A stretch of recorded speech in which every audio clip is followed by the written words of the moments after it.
Hi friends, আমি সিমিতা cooking নকে সবাইকে অনেক অনেক স্বাগত।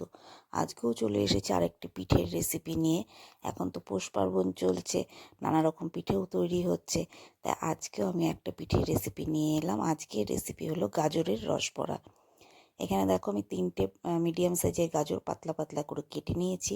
এবার এটাকে আমি সেদ্ধ করে নেব। তাহলে চলো গাজরটা সেদ্ধ হতে থাকে, এদিকে আমি ক্ষীরের পুরটা বানিয়ে নিই। এখানে 1 কাপ দুধ নিয়ে নিয়েছি। এবার এই দুধটাকে আমি একটু ফুটিয়ে নেব। দেখো দুধটা কিন্তু ফুটে উঠেছে। এবার এর মধ্যে দিয়ে দিলাম খোয়া ক্ষীর। এখানে আমি 100 গ্রাম খোয়া ক্ষীর নিয়েছি। ক্ষীরটা দিয়ে দিলাম। এবার এটাকে আমি আস্তে আস্তে গলিয়ে নেব, ভেঙে ভেঙে গলিয়ে নেব এটাকে। দেখো ক্ষীরটা পুরো গলে গেছে এবং নরম হয়ে গেছে। এবার এর মধ্যে আমি দিয়ে দিচ্ছি 2 চামচ চিনি, কারণ খোয়া ক্ষীরে তো সেরকম মিষ্টি থাকে না, ওই জন্য এখানে চিনি দিয়ে নিচ্ছি, না হলে টেস্টটা ভালো হবে না। চিনি দিয়ে দিলাম। এবার এটাকে ভালো করে মিশিয়ে আর একটু ঘন করে নেব। দেখো ফাইনালি আমার পুরটা কিন্তু, ক্ষীরের পুরটা কিন্তু রেডি হয়ে গেছে, পুরো ঘনও হয়ে গেছে। এবার এটাকে একটা প্লেটে নামিয়ে ঠান্ডা করে নেব। এদিকে আমি গাজরটাও কিন্তু সেদ্ধ করে ঠান্ডা করে নিয়েছি। এবার এটাকে মিক্সিতে দিয়ে একটা পেস্টের মতন বানিয়ে নেব। গাজরের পেস্টটা আমার দেখো রেডি হয়ে গেছে। এবার এটাকে বানিয়ে নেব। একটা কড়া নিয়ে নিয়েছি, এখানে দিয়ে দিলাম 1 কাপ দুধ। এই দুধটাকে এখন ভালো করে ফুটিয়ে নেব। দেখো দুধটা কিন্তু ফুটে উঠেছে। এবার এর মধ্যে দিয়ে দিচ্ছি গাজরের যে পেস্টটা বানিয়ে রেখেছিলাম, সেই পেস্টটা দিয়ে দিলাম। এবার এটাকে ভালো করে মিশিয়ে ফুটিয়ে নেব। গ্যাসের ফ্লেমটা কিন্তু মিডিয়াম করে নিতে হবে, মিডিয়াম টু লো করে এটাকে ভালো করে ফুটিয়ে নেব। দেখো এটা ভালো করে ফুটে উঠেছে। এবার এর মধ্যে দিয়ে দিচ্ছি সামান্য লবণ। সামান্য লবণের মধ্যে দিয়ে দিলাম। এবার দিয়ে দেব এলাচের গুঁড়ো। এলাচের গুঁড়ো দিয়ে দিলাম। এবার এটাকে ভালো করে মিশিয়ে নেব, একটু ঘন করে নেব। দেখো ঘন হয়ে গেছে। এবার এর মধ্যে দিয়ে দিচ্ছি 1/2 কাপ ময়দা আর 1/2 কাপ চালের গুঁড়ো। এবার এটাকে ভালো করে মিশিয়ে একটা ডোর মতন বানিয়ে নেব। দেখতেই পাচ্ছ ভালো করে মিশিয়ে নিচ্ছি।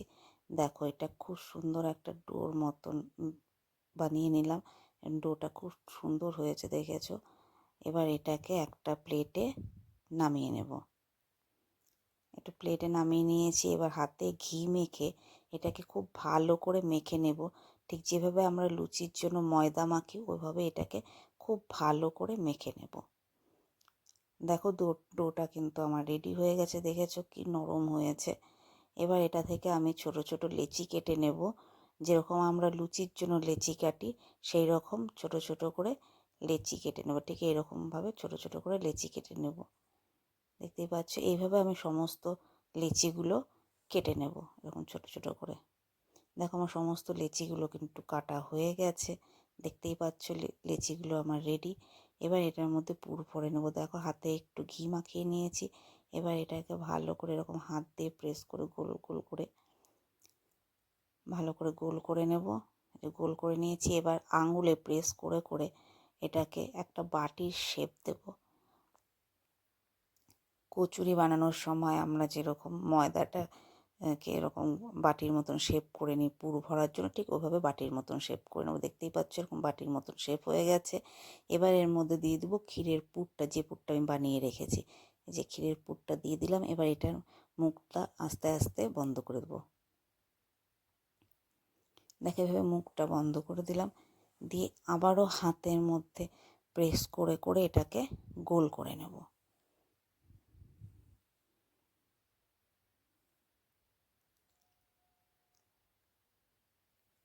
দেখো এরকম করে এটাকে ঠিক এরকম গোল করে নেব। এইভাবে আমি সমস্ত লেচিগুলোর মধ্যে পুর ভরে নেব। দেখো আমার সমস্ত লেচিগুলোতে কিন্তু পুর ভরা হয়ে গেছে। এবার একটা কড়াতে তেল নিয়ে নিয়েছি, তেলটা গরমও হয়ে গেছে। এবার এর মধ্যে আমি ওই যে লেচিগুলোতে পুর ভরে রেখেছিলাম সেগুলো এর মধ্যে একটা একটা করে দিয়ে দিচ্ছি। এবার এটাকে ভেজে নেব, সবগুলো একবারে দেবো না, আমি অল্প অল্প করে ভেজে নেব। গ্যাসের ফ্লেমটা কিন্তু মিডিয়াম করেই ভাজতে হবে, না হলে পুড়ে যাবে। দেখো আমার একটা পিস কিন্তু ভাজা হয়ে গেছে। এবার এটাকে উল্টে দিচ্ছি। দেখো আস্তে আস্তে সবগুলো উল্টে দেবো, উল্টে আর এক পিসটা ভালো করে ভেজে নেব।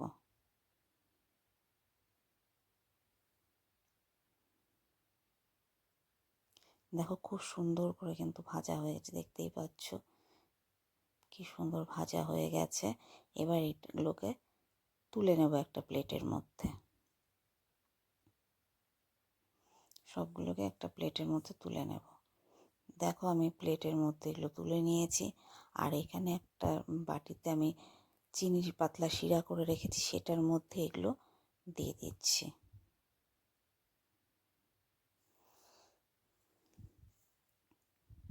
এই শিরার মধ্যে এগুলো দিয়ে দিলাম। এবার বাকি যে লেচিগুলো আছে যেটার মধ্যে পুর ভরে রেখেছি সেগুলো একটা একটা করে ভেজে নেব।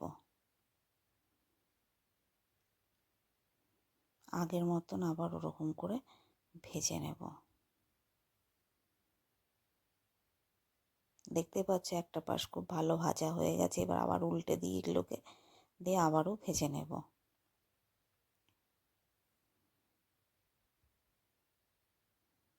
দেখো এগুলো খুব ভালো করে ভাজা হয়ে গেছে। এবার এগুলোকে তুলে আবার সেই শিরার মধ্যে দিয়ে দেব। এগুলোকে এখন তুলে নেব, একটা প্লেটে তুলে নিয়ে আবার শিরার মধ্যে দিয়ে দেব।